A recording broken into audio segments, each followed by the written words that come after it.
So we have this handout, and this is like a complete set of notes for solving equations, right? It starts out with the basic concept that an equation is like a scale that's perfectly balanced, right? If you have one box right here, it's going to be off balance unless what you do to one side, you do to the other side, which means you put that box on this side, then it'll remain balanced, right? And what does it mean to be balanced, that one side is equal to the other side? So an equation is like a balanced scale. The equal sign is what divides the left side from the right side, and whatever you do to one side, you must do to the other side to maintain the balance. We already know that. We already know the steps to solving any equation. It's really just 2 steps. Step 1 is to simplify both sides of the equation. Now, what does that mean?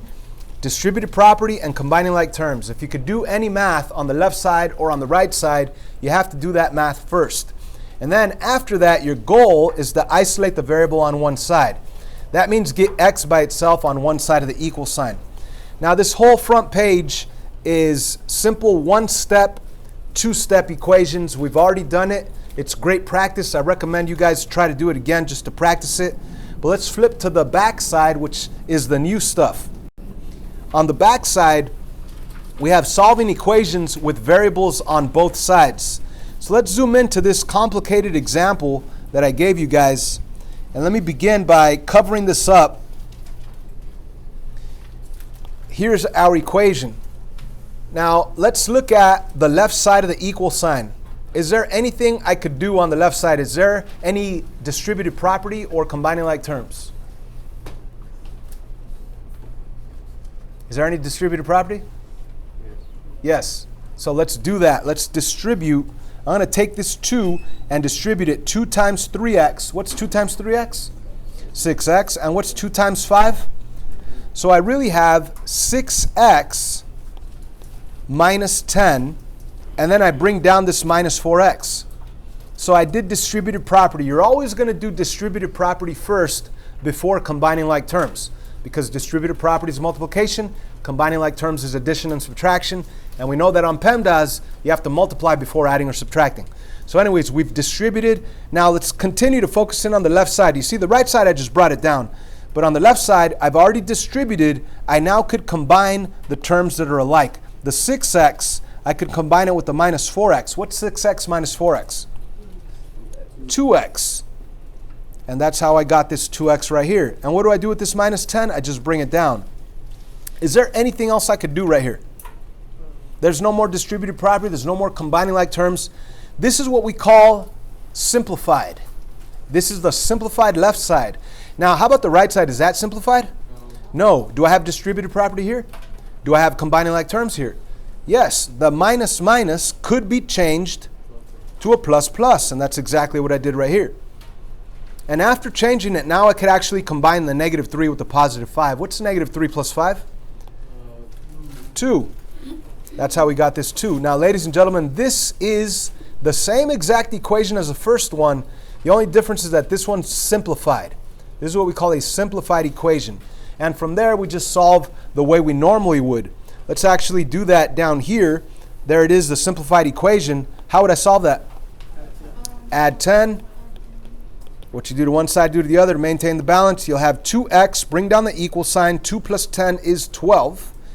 Now that really says 2 times x equals 12. So to get rid of multiplication, what do? Division. What you do to one side, you must do to the other. Cancels, x equals 6. Ta-da! So we will have to do distributive property and combining like terms on many equations before trying to get x by itself on one side. Not only that, we're going to have some that have variables on both sides. Here's an example. Check this out, guys. Is there any distributive property here? Is there any distributive property over here? No, this is completely simplified. There's no combining like terms. There's nothing. However, when I say where's the x at, is it on the left side of the equal sign or is it on the right side of the equal sign? It's on both. And we know we don't want x on both sides. The goal is to get x by itself only on one side. Okay? So I don't want both of these x's. I want to get rid of one. How could I get rid of one? By subtracting it, right? If I want to get rid of the whole thing, I want to subtract it. So which x should I get rid of? The x on the right. Now, there's many roads to the same place. So if you decide to get rid of this x, that's fine, but it's a little bit longer of a path. I would rather get rid of this 2x. Let me show you why. Because if you subtract 2x, the x will completely disappear on the left side. And if you subtract 2x over here, you're going to end up with negative 10 equals negative 1x. So what do I end up with now? I need to either multiply or divide both sides by a negative 1 because I do not want a negative x, right? I want a positive x. So I'm going to divide by negative 1, divide by negative 1. So positive 10 equals x. There's my answer. X equals 10.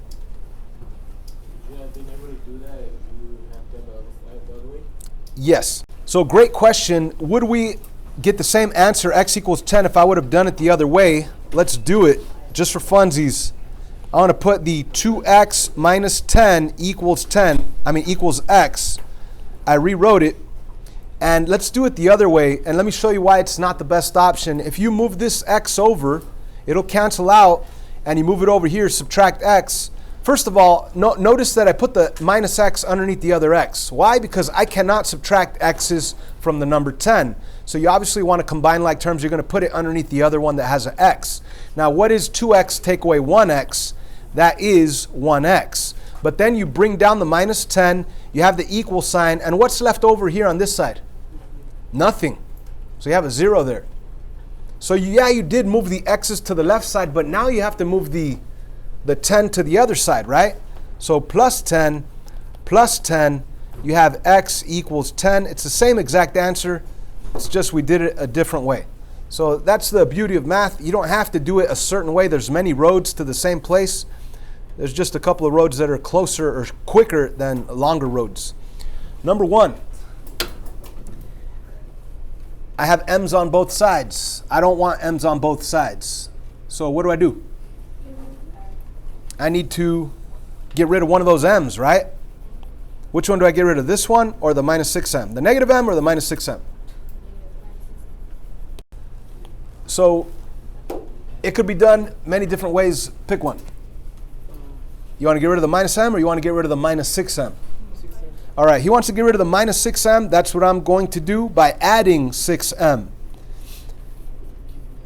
So that's going to completely cancel out. If you owe 6 monkeys and you have 6 monkeys, you're not going to have any monkeys, right? What you do to one side, you do to the other side. Where am I going to add the 6m? To the 1 or to the minus m? To the minus m, obviously. So I'm going to put plus 6m right there to the minus m. So what is minus m plus 6m? 5m. Bring down the equal sign, bring down the 6, bring down the 1, and this is a positive 5m, so I better put a plus in front of that 5m. So I now have m on the left side. What do I do next? Subtract 1, subtract 1. I will have 5m equals 5. Last step, divide by 5, divide by 5. M equals 1 is your answer for that one.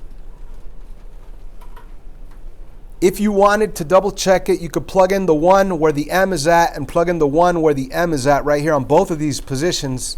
1 take away 1 is 0. 6 minus 6 times 1 is 6 minus 6, which is also 0, which is true, which means that you're absolutely right. M equals 1. Why don't you guys try this one? I'm going to pause it, and then I'll explain it. Try it. Jillian, help us out here. Where's the x at? The left side or the right side? Is the x on the left side of the equal sign, or is the x on the right side of the equal sign? Where's the x at? Both sides. It's on both sides, and you do not want it on both sides. So Ivan, if you don't want x's on both sides, let's get rid of one of them. Which one do you want to get rid of? The 5x or the minus 3x? 5x? Vashti, what did you get rid of? The 5x or the minus 3x? 5x. The 5x? Okay, now, like I said, there's many roads to the same place, many roads to the same answer, but you got to think about which road's nicer to go on, right? So the question is this. If you get rid of the 5x, how would you get rid of the 5x? By subtracting 5x. If you wanted to get rid of 5x, you would subtract 5x. Now let me tell you this. Don't write this down if you haven't done it. Just watch me. If I subtract 5x, I'd have to subtract 5x, and I'd end up with a negative 8x, right? So before doing that, it's probably a little easier to, instead of get rid of this 5x, it's probably easier to get rid of this minus 3x.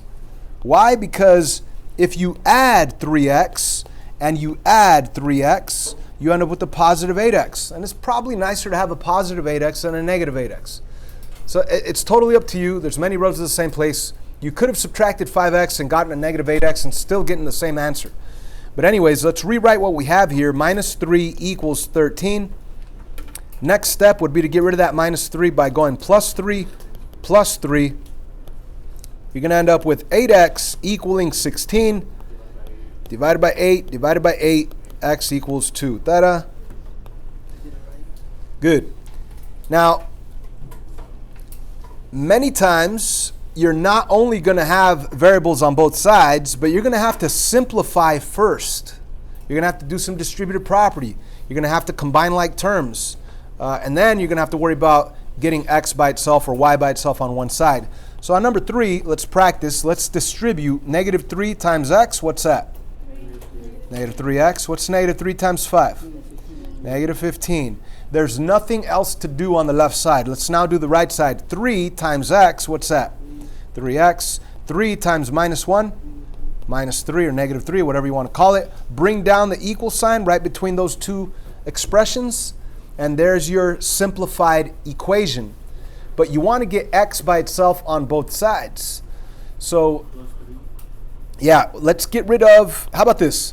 Let's look at the x's first, because the goal is to get x by itself on one side. So I have x on the left side, I have an x on the right side. I don't want x's on both sides of my equal sign. I only want it on one side. So let's get rid of one of them. Eugenio, what would you get rid of? The minus 3x or the positive 3x? You want to get rid of the minus 3x? Good choice. I'd probably do the same. You'd get rid of that minus 3x by adding 3x. It'll cancel out. What you do to one side, you do to the other side. So let's rewrite our whole equation. We're going to end up with minus 15 equals 3 plus 3 is 6 with an x minus 3. And then we get rid of that minus 3 by adding 3. You see how x is on the right side? I'm getting x by itself on the right side. So adding 3 to both sides, I'll end up with negative 12 equals 6x. Final step will be to divide by 6 and divide by 6. So x equals negative 2. Or you could write it x equals negative 2. But that is your answer for that one. For the sake of time, let's skip to this one right here. This one has variables on both sides, and it also has fractions. So we have 2 terms on the left side, 2 terms on the right side. Is there anything that we could do to make this equation a little bit smaller? Yeah, we could get rid of the fraction, but if you wanted to, we could make it a little bit nicer and smaller by, you see how I have a minus 5x here and a minus 4x there? I could, if I wanted to, move this 4x over here to this side right now with that minus 5x. Or I can multiply everything by 3. It's totally up to you. Well, you know what? Just because you guys first said multiply everything by 3, I'm just going to go with it. All right, let's see what happens. So let's multiply by 3, multiply by 3, multiply by 3, multiply by 3. We're going to end up with 3 divided by 3 cancels out. So you end up with 2x minus 3 times 5 is 15 with an x equals 3 times negative 4 is negative 12 with an x. And 3 times 6 is 18. If you would have added 4x over here to this side, it would have made it a little bit smaller, so a little bit faster to do, but it's okay if you wanted to get rid of the fraction first. So now let's combine. There is no distributive property, but there is combining like terms right here on the left side. What's 2 take away 15?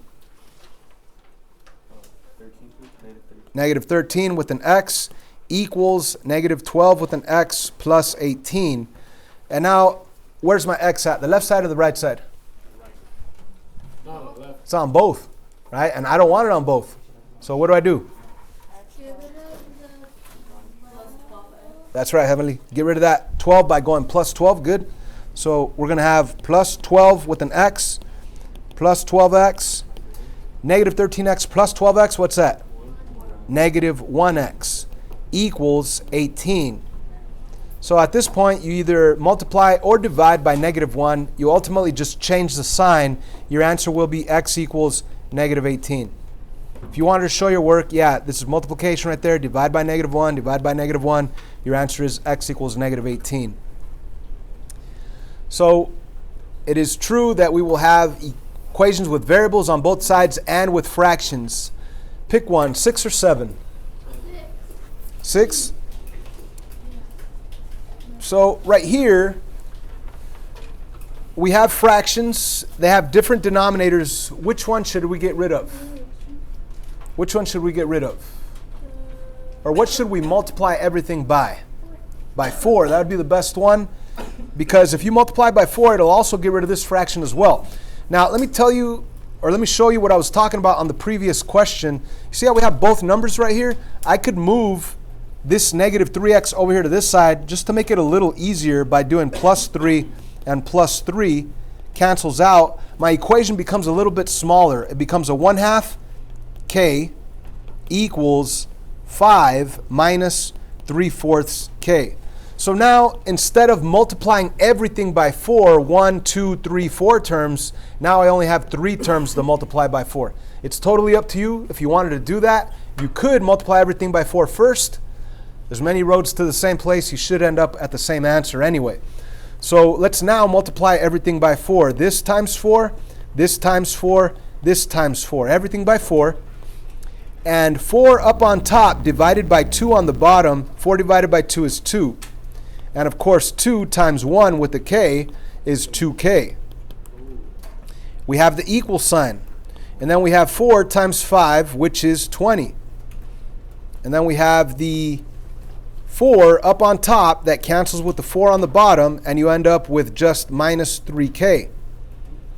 So now we have an equation that has k's on both sides. So which k would you like to get rid of?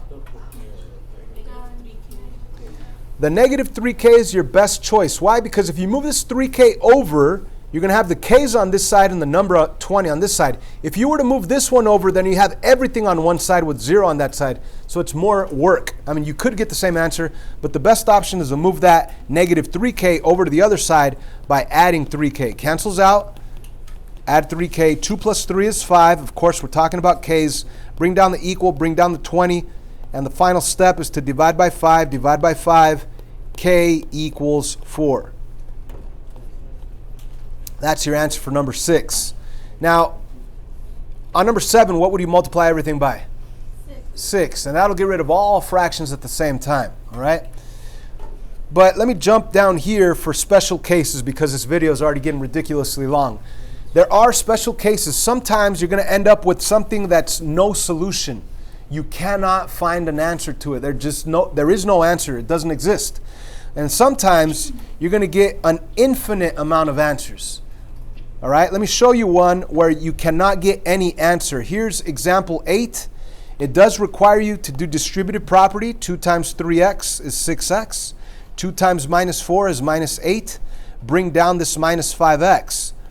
Out of these 3 terms on the left side, I can combine the 6x with the minus 5x. 6x take away 5x is just 1x. Of course, bring down the minus 8. That's all you could do on the left side of the equal sign. This is simplified. On the right side, I need to simplify. Is there any distributive property? No, but I could combine the 3x take away 2x. What's 3x take away 2x? That's just 1x, right? And then the plus 9 comes down. And the equal sign also comes down right between those two simplified expressions. And now we need to solve this thing. Where's the x at? The left side of the equal sign or the right side of the equal sign? It's on both sides. I don't want it on both sides, so let's get rid of one of them. I want to get rid of the one on the right. I want to subtract x. It's going to cancel out. I want to subtract x. It's going to also cancel out. What do I have left? -8 equals 9. -8 equals 9? Does -8 equal 9? No, never. So cross it out, put no. Now, don't just put no. You got to put no solution. Okay, so when you get something that's impossible, like -8 equals 9 or like 5 equals 0. When you get something impossible, you say no solution. Yay? Okay, when you get something that's always true, that's when you say infinitely many solutions. So let me show you one where you get an infinite amount of solutions. Same type of problem. Distribute 2 times 3 is 6x, 2 times -4 is -8. Bring down the -5. Combine the, we have a -5x right there. Combine the 6x with the -5x. That becomes a regular x. Bring down the -8, you have x minus 8. Now on the other side, you have the 3x that we're going to combine with the 2x, and we'll also get an x. Bring down the -8, and you end up with the equal sign coming down. X minus 8 equals x minus 8. Now at that point, you could stop and say that both sides are identical. You could say identity right there, or you could continue solving and say, I want x on one side. I want to subtract it. I want to subtract it. And what happens? It disappears. I have -8 equals -8. What do you think about that? Is that true or false? That's true. Is that always true? Heck yeah, always true. -8 always equals -8. If you end up with something that's always true, that means that x has infinite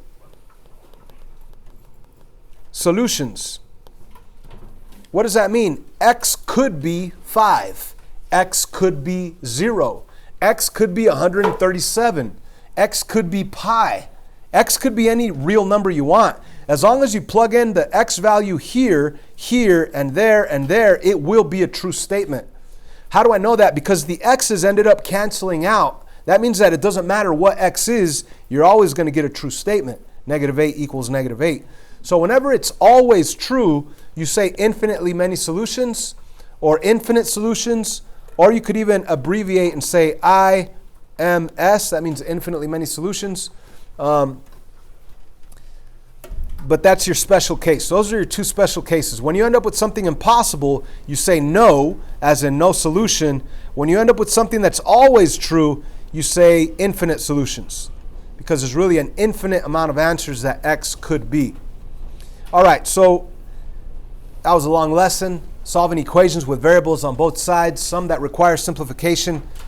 We now need to practice with this homework assignment right here, okay? Now, on the front side of this homework, we're solving equations. Some of them have variables on both sides, but it's not till the back side where you actually have to do some distributive properties, some combining like terms, simplifying first before actually solving. So I'll have the answers to this homework posted on Edmodo. They're also on the back wall right there. You can take a picture of them if you want to work on this homework and check your answers as you go. That's what we're doing for the rest of the class, all right?